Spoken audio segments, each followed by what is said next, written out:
ഈ ആനന്ദ് കൊച്ചുകൂടി ഇവിടെ ഡോക്ടർ മോഹൻ വർഗീസ് ഒരു സിനിമ ഉദാഹരിച്ചത് കൊണ്ട് തന്നെ ഞാൻ അതിൽ നിന്ന് തന്നെ തുടങ്ങാം. ഈ സിനിമാ മേഖലയിലുള്ള ആളുകളും പറയുന്ന ഒന്നുണ്ടല്ലോ, ഈ ആദ്യത്തെ സിനിമ എന്നത് ആ സംവിധായകന്റെ മുഴുവൻ കഴിവുകളും പുറത്തെടുത്തുകൊണ്ടുള്ള ഒരു സിനിമയായിരിക്കും. എന്നാൽ 2ഉം 3ഉം സിനിമകളൊക്കെ ജനപ്രിയമാകുന്നുവെങ്കിൽ ആണ് യഥാർത്ഥത്തിൽ ഒരു സംവിധായകൻ അടയാളപ്പെടുത്തുക എന്നത്. അതുപോലെയാണല്ലോ ഇപ്പോൾ പ്രതിപക്ഷ നേതാവ് എന്ന നിലയിലേക്ക് രാഹുൽ ഗാന്ധി എത്തുന്നു. അവിടെ സ്വാഭാവികമായും രാഷ്ട്രപതിയുടെ നയപ്രഖ്യാപനം ഉണ്ടാകും, പിന്നീട് ആ നയപ്രഖ്യാപനത്തിന്മേലുള്ള ചർച്ച നടക്കും എന്നതൊക്കെ മുൻകൂട്ടി അറിയാവുന്ന ഒന്നാണ്.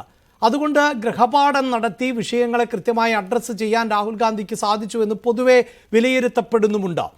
അപ്പോഴും മോഹൻ വർഗീസ് സൂചിപ്പിച്ച ഒരു കാര്യം കൂടി, എത്രയോ വർഷമായി അദ്ദേഹം പാർലമെന്റിൽ അംഗമാണ്, എന്നാൽ ഒരു ഫുൾ ടൈം രാഷ്ട്രീയക്കാരനല്ല എന്ന വിമർശനം നേരിടുകയും ചെയ്യുന്നുണ്ട്. ഇപ്പോൾ കുറച്ചുകൂടി ഉത്തരവാദിത്തപ്പെട്ട ചുമതല അദ്ദേഹം വഹിക്കുന്നുമുണ്ട്. ഇതെന്താണ് നൽകുന്ന സൂചന? ഇത് ഇപ്പോൾ ഈ പഠിച്ചു തയ്യാറാക്കിയ സമയം ലഭിച്ചതിൻ്റെ അടിസ്ഥാനത്തിൽ പ്രകടമായ ഒരു രാഹുൽ ഗാന്ധിയായി കണ്ടാൽ മതിയോ, അതെയോ പ്രതിപക്ഷ സ്വരം ഇനി അങ്ങോട്ട് കനക്കുക തന്നെ ചെയ്യും, ഇതായിരിക്കും എന്ന ആമുഖം മാത്രമാണോ രാഹുൽ ഗാന്ധി സഭയിൽ നൽകിയത്?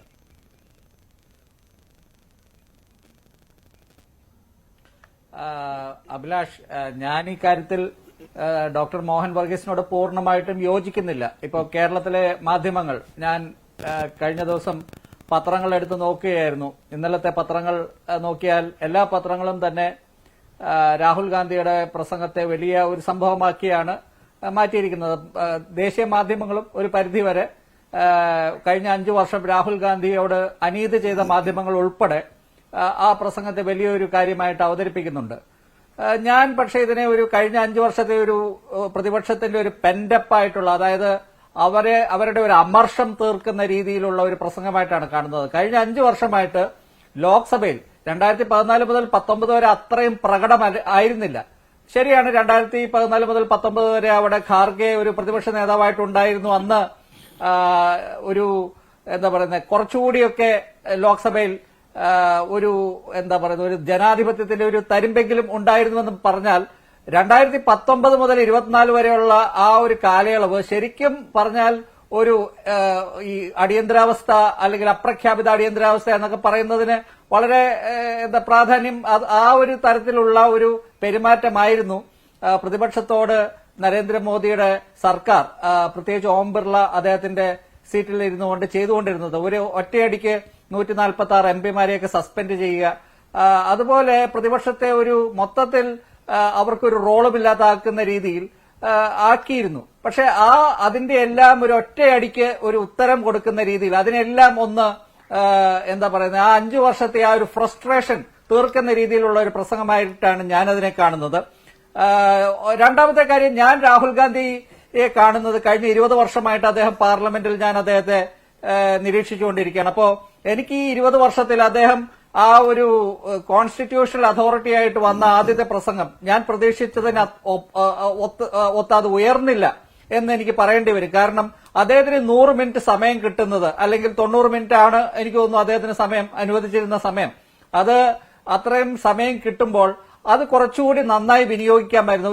ഒരു തയ്യാറാക്കി കൊണ്ടുവരുന്ന ഒരു പ്രസംഗം, അത് എങ്ങനെ ഡെലിവറി ചെയ്യണം, കുറച്ചുകൂടിയൊക്കെ സബ്റ്റിലിറ്റി, അതായത് നിങ്ങൾ എല്ലാ കാര്യവും ഇങ്ങനെ ഈ നമ്മള് ഹിന്ദി സിനിമയും മലയാള സിനിമയും താരതമ്യം ചെയ്യും. ഇവിടെ ഡോക്ടർ മോഹൻ വർഗീസും ഒരു സിനിമ താരതമ്യം നടത്തിയുള്ളൂ. ഹിന്ദി സിനിമയിൽ ഒരു കാര്യം എല്ലാം ഇങ്ങനെ ഡയലോഗുകളെല്ലാം പരത്തി എല്ലാം അവസാന കാര്യം വരെ പറഞ്ഞ് എക്സ്പ്ലെയിൻ ചെയ്തു കൊടുക്കും. മലയാള സിനിമയിൽ പലപ്പോഴും എന്താണ് ഇംഗ്ലീഷിൽ പറയുന്നത്, ലെഫ്റ്റ് അൺസെഡ്, അത് പറയാതെ തന്നെ നമ്മളുടെ പ്രേക്ഷകർക്ക് മനസ്സിലാക്കാൻ പറ്റുന്ന കഴിവുള്ള പ്രേക്ഷകരാണ് നമ്മുടെ മലയാള പ്രേക്ഷകർ.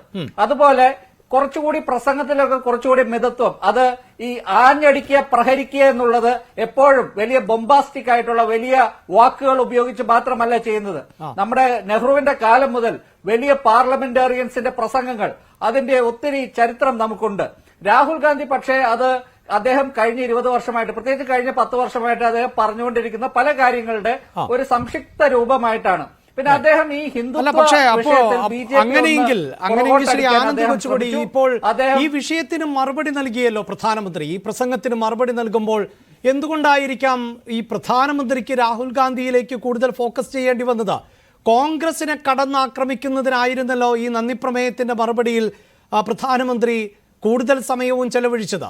ആ വിഷയങ്ങളിലേക്ക് ഞാൻ വരുന്നതിന് മുമ്പ് താങ്കൾ പറയുന്നത് പോലെ അത്രമേൽ BJP-ക്കോ അല്ലെങ്കിൽ പ്രധാനമന്ത്രിക്കോ ഭരണപക്ഷത്തിനോ കോട്ടമുണ്ടാക്കുന്ന ഒന്നായിരുന്നില്ല രാഹുലിൻ്റെ പ്രസംഗം എങ്കിൽ പിന്നീട് എന്തിനായിരിക്കാം മറുഭാഗം പരിശോധിച്ചാൽ ഈ പ്രധാനമന്ത്രിയുടെ വാക്കുകൾ പരിശോധിച്ചാൽ അതിലേറിയ പങ്കും ഈ വിമർശനത്തിന് വേണ്ടി അദ്ദേഹം മാറ്റിവെച്ചു.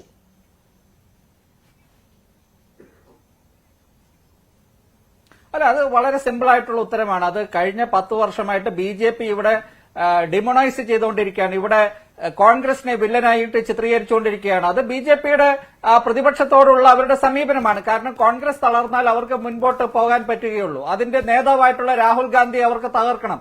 അതിന് 2013-14 മുതൽ അദ്ദേഹത്തെ ഇൻഫാന്റിലൈസ് ചെയ്യുകയാണ്. അദ്ദേഹത്തെ ഒരു ബാലകനായിട്ട് പപ്പുവായിട്ട് ചിത്രീകരിക്കാൻ ശ്രമിക്കുകയാണ്. അർണബ് ഗോസ്വാമിയുടെ അന്നത്തെ ടൈംസ് നൗവിന്റെ ഇന്റർവ്യൂവിന്റെ കാലം മുതൽ BJP-യുടെ IT സെല്ലും BJP-യുടെ നേതാക്കളും ചെയ്തുകൊണ്ടിരിക്കുന്ന കാര്യത്തിന്റെ ഒരു തുടർച്ചയായിട്ട് മാത്രമാണ് ഞാൻ അതിനെ കാണുന്നത്.